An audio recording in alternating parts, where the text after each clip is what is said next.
Assalamualaikum warahmatullahi wabarakatuh. Pada kesempatan kali ini saya akan mempresentasikan hasil tugas saya pada mata kuliah Kewirausahaan dengan dosen pengampu yang terhormat Bapak Insinyur Surya Eka Priyana, STMT, yang berjudul Kewirausahaan di Bidang Teknik Sipil oleh saya sendiri, Akil Ananda Zikra dengan NIM 23180046.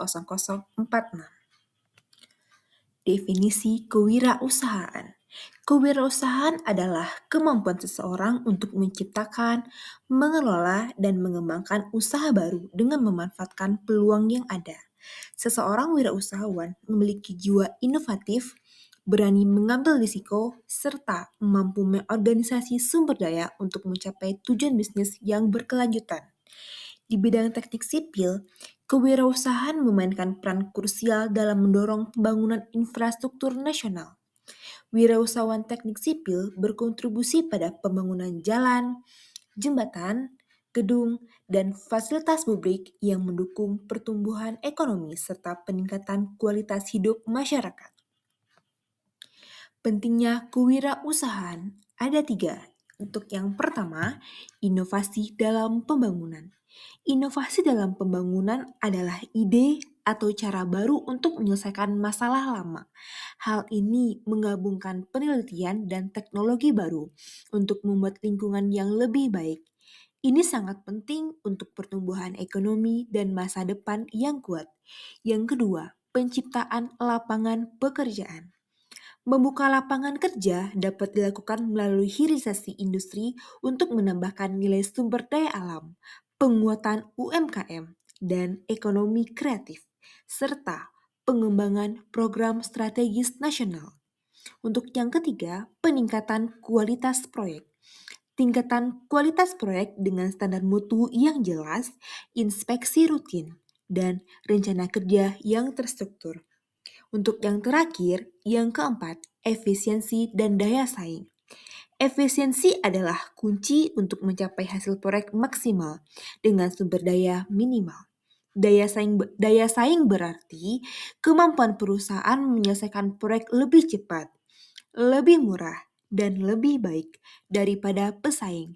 Ini dicapai melalui manajemen waktu, biaya, material, dan tenaga kerja yang ketat. Tren dan peluang pasar. Yang pertama, pertumbuhan industri konstruksi nasional dan global. Pada konstruksi global tumbuh 7% per tahun. Indonesia masuk 10 besar negara dengan investasi infrastruktur tertinggi di Asia. Yang kedua, permintaan infrastruktur yang terus meningkat. Urbanisasi cepat mendorong kebutuhan jalan, jembatan, perumahan, dan fasilitas publik di seluruh wilayah Indonesia. Yang ketiga, statistik kunci nilai investasi infrastruktur. Kurang lebih 400 triliun anggaran infrastruktur tahunan pemerintah. Peluang kemitraan swasta publik atau P3 senilai miliaran dolar terbuka luas. Peluang usaha ada 4. Untuk yang pertama ada konsultasi desain dan perencanaan. Yang kedua, konstruksi jalan dan jembatan. Yang ketiga, bahan bangunan inovatif. Serta yang keempat, teknologi konstruksi ramah lingkungan. Wirausahawan teknik sipil dapat menawarkan jasa konsultasi desain dan perencanaan infrastruktur kepada pemerintah maupun swasta. Peluang di sektor konstruksi jalan dan jembatan terus berkembang seiring meningkatnya kebutuhan infrastruktur nasional. Inovasi material bangunan membuka pasar baru yang kompetitif dan berkelanjutan. Teknologi konstruksi ramah lingkungan menjadi tren global yang membuka peluang bisnis baru. Penggunaan material daur ulang, sistem bangunan hijau, dan metode konstruksi hemat energi semakin diminati. Wirausahawan yang adaptif terhadap teknologi ini akan memiliki keunggulan kompetitif yang signifikasi di pasar sekarang. Tantangan kewirausahaan Ada empat. Yang pertama ada modal besar dan pengelolaan keuangan. Yang kedua ada regulasi dan perizinan kompleks. Serta yang ketiga ada persaingan pasar yang ketat. Yang terakhir ada risiko teknis dan keselamatan. Kewirausahaan di bidang teknik sipil menghadapi berbagai kendala serius, mulai dari kebutuhan modal besar hingga regulasi yang kompleks. Setiap wirausahaan harus siap menghadapi risiko dan hambatan yang nyata di lapangan. Tradisional versus kewirausahaan. Apa sih maksudnya?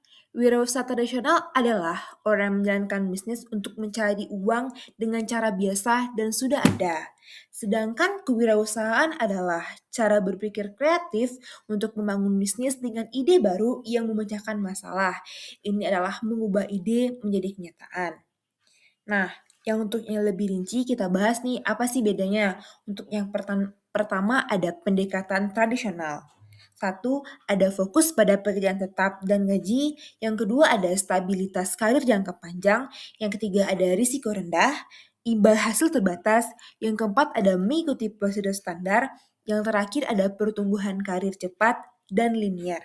Serta bedanya dengan kewirausahaan, yang pertama ada fokus pada inovasi dan peluang baru, yang kedua ada pertumbuhan bisnis tak terbatas, yang ketiga ada risiko tinggi, imbal hasil besar, yang keempat ada menciptakan solusi baru, serta yang terakhir ada pertumbuhan eksponensial dan dinamis.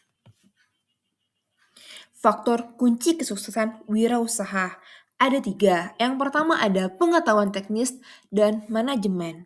Memiliki pemahaman dalam tentang ilmu teknik sipil, metodologi konstruksi, dan manajemen proyek sangat krusial. Wirausahawan harus mampu membuat keputusan teknik yang tepat, mengelola anggaran proyek, memastikan kualitas pekerjaan, serta memimpin tim dengan efektif di lapangan maupun di kantor. Yang kedua ada jaringan dan adaptasi teknologi. Membangun jaringan profesional yang kuat dengan kontraktor, konsultan, investor, dan pemerintah membuka peluang bisnis baru. Selain itu, kemampuan mengadopsi teknologi terkini seperti BIM, drone, dan software manajemen proyek meningkatkan daya saing dan efisiensi operasional usaha teknik sipil. Yang ketiga ada pemasaran dan negosiasi. Kemampuan memasarkan jasa secara profesional melalui branding, portofolio proyek, dan media digital sangat penting untuk menarik klien. Keterampilan negosiasi yang baik membantu memenangkan tender, menyepakati kontrak yang menguntungkan, serta membangun hubungan jangka panjang dengan mitra bisnis strategis. Skill dan kompetisi. Yang pertama ada kepemimpinan dan pengambil keputusan. Yang kedua ada manajemen risiko dan keuangan. Wirausahawan teknik sipil yang sukses membutuhkan kemampuan memimpin tim proyek, mengambil keputusan strategis di lapangan, serta mengelola risiko teknis dan finansial secara terukur untuk menjamin keberhasilan proyek. Yang ketiga ada kreativitas dan inovasi. Yang keempat ada komunikasi efektif. Kreativitas dalam merancang solusi inovatif dan kemampuan berkomunikasi secara efektif dengan klien, mitra, dan pemangku kepentingan menjadi fondasi penting dalam membangun usaha teknik sipil yang kompetitif dan berkelanjutan. Model bisnis. Ada satu, jasa konsultasi dan desain. Yang kedua ada konstruksi dan kontraktor. Menyediakan layanan konsultasi teknis, perencanaan, dan desain struktural kepada klien swasta maupun pemerintah. Model ini mengandalkan keahlian dan reputasi profesional sebagai aset utama bisnis. Yang ketiga ada produksi bahan bangunan, dan yang terakhir ada platform digital proyek. Mengelola proyek konstruksi secara langsung sebagai kontraktor utama atau subkontraktor, termasuk pula produksi dan distribusi bahan bangunan inovatif, serta platform digital untuk manajemen proyek yang efisien. Langkah memulai usaha. Ada 4. Yang pertama ada riset pasar dan studi kelayakan. Yang kedua ada penyusunan rencana bisnis. Yang ketiga ada perizinan dan legalitas. Serta yang keempat Atau yang terakhir ada penggalangan modal atau peluncuran. Strategi pemasaran. Membangun branding profesional dan digital marketing dan media sosial. Branding yang kuat membangun kepercayaan klien, identitas visual profesional, website resmi, dan reputasi yang konsisten menjadi fondasi utama pemasaran wirausahawan teknik sipil yang sukses di pasar kompetitif. Selanjutnya ada networking industri konstruksi dan testimoni dan portofolio proyek. Memanfaatkan platform digital dan media sosial untuk menjangkau klien lebih luas. Tampilkan portofolio proyek, testimoni klien, dan pencapaian bisnis sebagai bukti kompetensi dan kualitas layanan Anda kepada calon mitra. Peran teknologi. Yang pertama, ada BIM atau Building Information Modeling. Teknologi BIM memungkinkan perancangan, simulasi, dan pengelolaan proyek konstruksi secara digital dan terintegrasi. Wirausahawan teknik sipil yang menguasai BIM mampu meningkatkan akurasi desain, meminimalkan kesalahan konstruksi, serta mengoptimalkan biaya dan waktu pelaksanaan proyek secara signifikan. Yang kedua ada otomasi dan drone. Teknologi konstruksi otomatisasi seperti robot, 3 dimensi printing beton, dan penggunaan drone untuk survei lapangan membuka peluang efisiensi besar. Drone dan sensor canggih memungkinkan pemantauan progres banyak secara real time, meningkatkan keselamatan kerja, dan menghasilkan data akurat untuk mengambil keputusan. Yang terakhir ada software manajemen proyek. Platform digital dan software manajemen proyek seperti Procore, Primavera, dan aplikasi berbasis cloud membantu wirausahawan mengelola jadwal, anggaran tim, dan komunikasi klien secara efisien. Adopsi teknologi ini menjadi keunggulan kompetitif dalam industri konstruksi modern yang semakin digital. Kesimpulan, inovasi dan keberanian mengambil risiko. Kewirausahaan di bidang teknik sipil menuntut keberanian untuk berinovasi dan mengambil risiko yang terukur.